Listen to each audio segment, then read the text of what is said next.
La Bible en un an, le 5 septembre. Le livre d'Ézéchiel, chapitre 27, verset 1 au chapitre 28, verset 26. Le livre des psaumes, chapitre 49, verset 1 à 21. Le livre des proverbes, chapitre 22, versets 13 et 14. La seconde épître de Paul aux Corinthiens, chapitre 4, versets 1 à 15.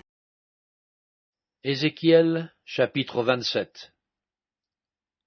La parole de l'Éternel me fut adressée en ces mots. Et toi, fils de l'homme, prononce sur Tyr une complainte. Tu diras à Tyr, ô toi qui es assise au bord de la mer, et qui trafiques avec les peuples d'un grand nombre d'îles. Ainsi parle le Seigneur l'Éternel. Tyr, tu disais, je suis parfaite en beauté. Ton territoire est au cœur des mers. Ceux qui t'ont bâti t'ont rendu parfaite en beauté. Avec des cyprès de Sénir, ils ont fait tout leur lambris. Ils ont pris des cèdres du Liban pour t'élever un mât. Ils ont fabriqué tes rames avec des chênes de Basan, et tes bancs avec de l'ivoire travaillé dans du buis, et apporté des îles de Kittim. Le fin lin d'Égypte avec des broderies te servait de voile et de pavillon. Des étoffes teintes en bleu et en pourpre des îles d'Élisha formaient tes tentures. Les habitants de Sidon et d'Arvad étaient tes rameurs, et les plus experts du milieu de toi, ô Tyr, étaient tes pilotes. Les anciens de Guébal et ses ouvriers habiles étaient chez toi pour réparer tes fissures. Tous les navires de la mer et leurs mariniers étaient chez toi pour faire l'échange de tes marchandises. Ceux de Perse, de Loud et de Pout servaient dans ton armée. C'étaient des hommes de guerre. Ils suspendaient chez toi le bouclier et le casque. Ils te donnaient de la splendeur. Les enfants d'Arvad et tes guerriers garnissaient tes murs, et de vaillants hommes occupaient tes tours.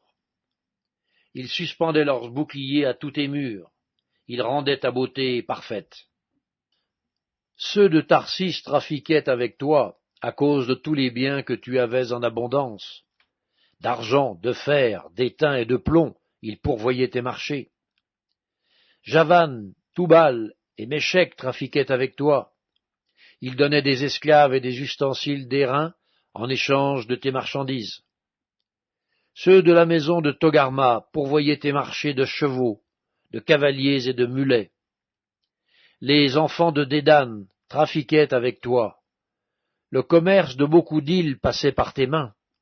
On te payait avec des cornes d'ivoire et de l'ébène. La Syrie trafiquait avec toi, à cause du grand nombre de tes produits, d'escarboucles, de pourpre, de broderies, de byssus, de corail et de rubis, elle pourvoyait tes marchés. Juda et le pays d'Israël trafiquaient avec toi.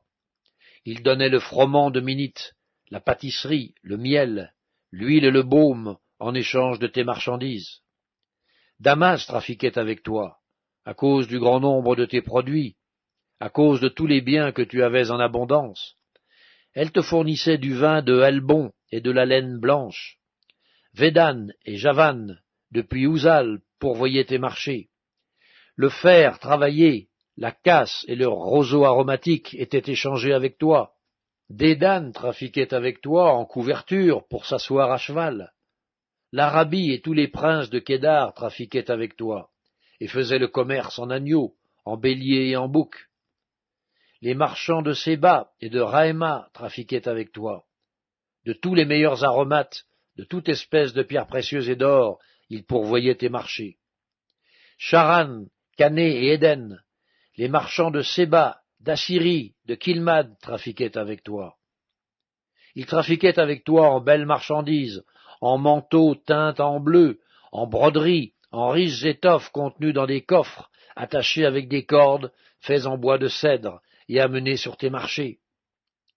Les navires de Tarsis naviguaient pour ton commerce. Tu étais au comble de la richesse et de la gloire, au cœur des mers. Tes rameurs t'ont fait voguer sur les grandes eaux, un vent d'Orient t'a brisé au cœur des mers.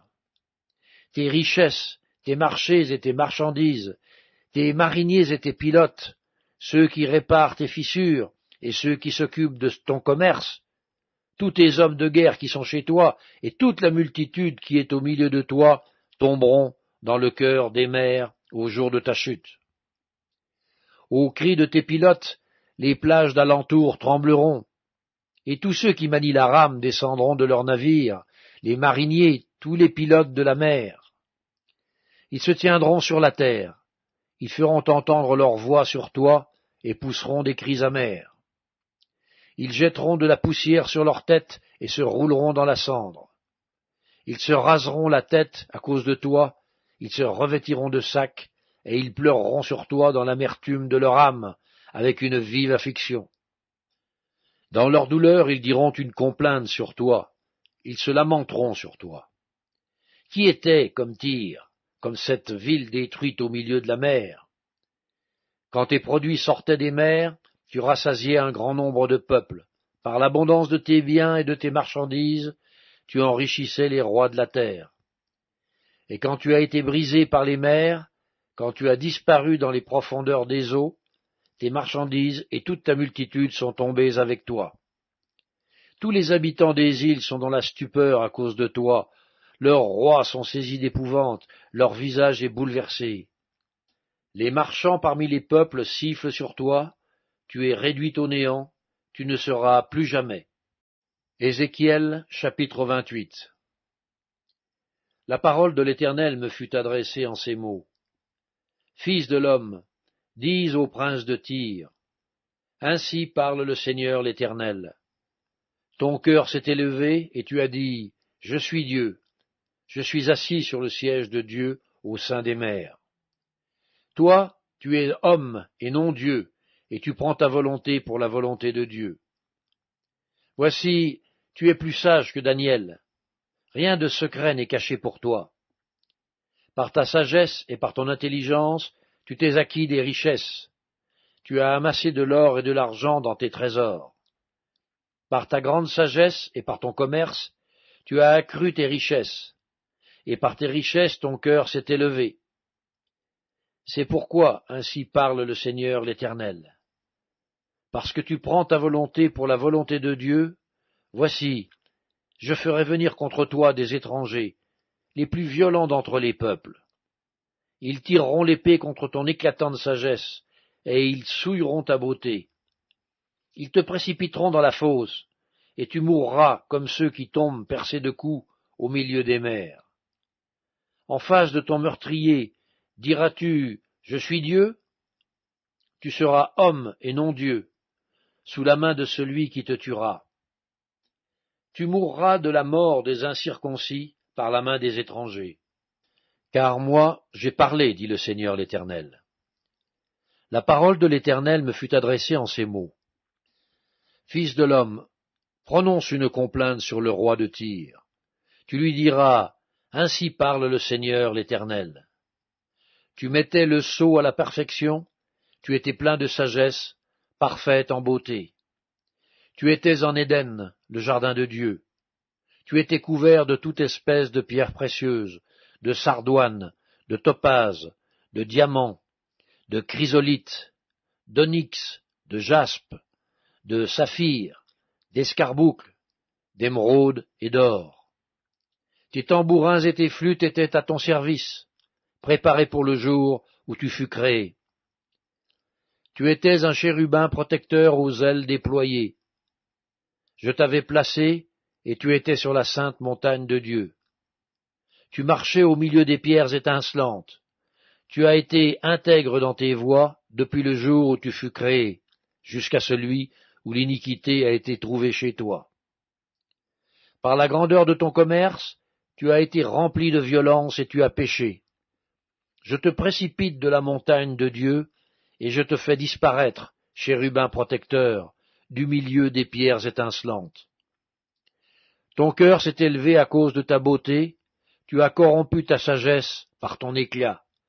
Je te jette par terre. Je te livre en spectacle au roi.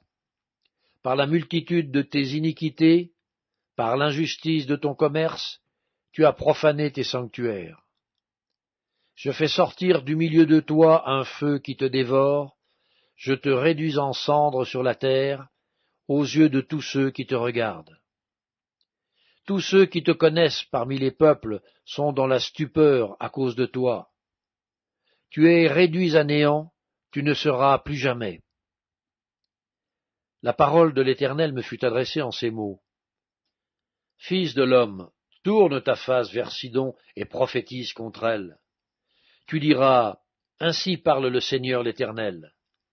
Voici, j'en veux à toi, Sidon, je serai glorifié au milieu de toi, et ils sauront que je suis l'Éternel quand j'exercerai mes jugements contre elle, quand je manifesterai ma sainteté au milieu d'elle. J'enverrai la peste dans son sein, je ferai couler le sang dans ses rues. Les morts tomberont au milieu d'elle par l'épée qui de toutes parts viendra la frapper. Et ils sauront que je suis l'Éternel. Alors elle ne sera plus pour la maison d'Israël une épine qui blesse, une ronce déchirante, parmi tous ceux qui l'entourent et qui la méprisent. Et ils sauront que je suis le Seigneur l'Éternel. Ainsi parle le Seigneur l'Éternel. Lorsque je rassemblerai la maison d'Israël du milieu des peuples où elle est dispersée, je manifesterai en elle ma sainteté aux yeux des nations, et ils habiteront leur pays que j'ai donné à mon serviteur Jacob. Ils y habiteront en sécurité, et ils bâtiront des maisons, et planteront des vignes. Ils y habiteront en sécurité, quand j'exercerai mes jugements contre tous ceux qui les entourent et qui les méprisent. Et ils sauront que je suis l'Éternel, leur Dieu. Psaume 49, au chef des chantres, des fils de Corée, psaume. Écoutez ceci, vous tous, peuple, prêtez l'oreille, vous tous, habitants du monde, petits et grands, riches et pauvres. Ma bouche va faire entendre des paroles sages, et mon cœur a des pensées pleines de sens. Je prête l'oreille aux sentences qui me sont inspirées, j'ouvre mon chant au son de la harpe. Pourquoi craindrais-je au jour du malheur, lorsque l'iniquité de mes adversaires m'enveloppe? Ils ont confiance en leurs biens et se glorifient de leur grande richesse. Ils ne peuvent se racheter l'un l'autre, ni donner à Dieu le prix du rachat. Le rachat de leur âme est cher et n'aura jamais lieu. Ils ne vivront pas toujours, ils n'éviteront pas la vue de la fosse, car ils la verront, les sages meurent, l'insensé et le stupide périssent également, et ils laissent à d'autres leurs biens. Ils s'imaginent que leurs maisons seront éternelles, que leurs demeures subsisteront d'âge en âge, eux dont les noms sont honorés sur la terre. Mais l'homme qui est en honneur n'a point de durée, il est semblable aux bêtes que l'on égorge. Telle est leur voix, leur folie, et ceux qui les suivent se plaisent à leur discours. Comme un troupeau, ils sont mis dans le séjour des morts, la mort en fait sa pâture, et bientôt les hommes droits les foulent aux pieds, leur beauté s'évanouit, le séjour des morts est leur demeure. Mais Dieu sauvera mon âme du séjour des morts, car il me prendra sous sa protection. Ne sois pas dans la crainte parce qu'un homme s'enrichit, parce que les trésors de sa maison se multiplient, car il n'emporte rien en mourant, ses trésors ne descendent point après lui. Il aura beau s'estimer heureux pendant sa vie, on aura beau te louer des jouissances que tu te donnes, tu iras néanmoins au séjour de tes pères, qui jamais ne reverront la lumière. L'homme qui est en honneur et qui n'a pas d'intelligence est semblable aux bêtes que l'on égorge. Livre des Proverbes, chapitre 22. Le paresseux dit « Il y a un lion dehors, je serai tué dans les rues ». La bouche des étrangères est une fosse profonde. Celui contre qui l'Éternel est irrité y tombera. Seconde épître de Paul aux Corinthiens, chapitre 4. C'est pourquoi, ayant ce ministère selon la miséricorde qui nous a été faite, nous ne perdons pas courage. Nous rejetons les choses honteuses qui se font en secret. Nous n'avons point une conduite astucieuse, et nous n'altérons point la parole de Dieu, mais, en publiant la vérité, nous nous recommandons à toute conscience d'homme devant Dieu.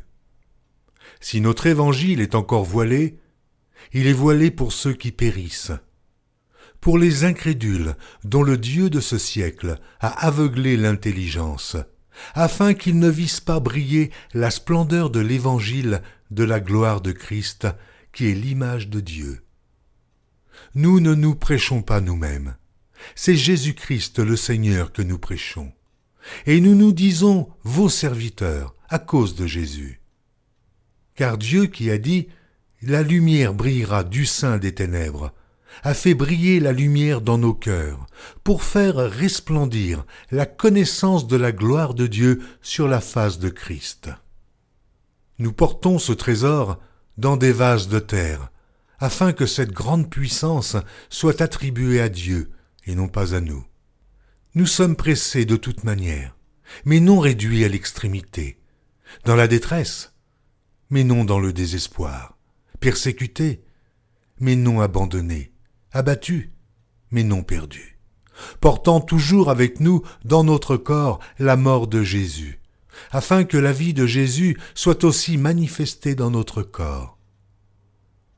Car nous qui vivons, nous sommes sans cesse livrés à la mort à cause de Jésus, afin que la vie de Jésus soit aussi manifestée dans notre chair mortelle. Ainsi, la mort agit en nous, et la vie agit en vous. Et, comme nous n'avons pas le même esprit de foi qui est exprimé dans cette parole de l'Écriture, j'ai cru, c'est pourquoi j'ai parlé. Nous aussi nous croyons, et c'est pour cela que nous parlons, sachant que celui qui a ressuscité le Seigneur Jésus nous ressuscitera aussi avec Jésus, et nous fera paraître avec vous en sa présence. Car tout cela arrive à cause de vous, afin que la grâce, en se multipliant, fasse abonder, à la gloire de Dieu, les actions de grâce d'un plus grand nombre.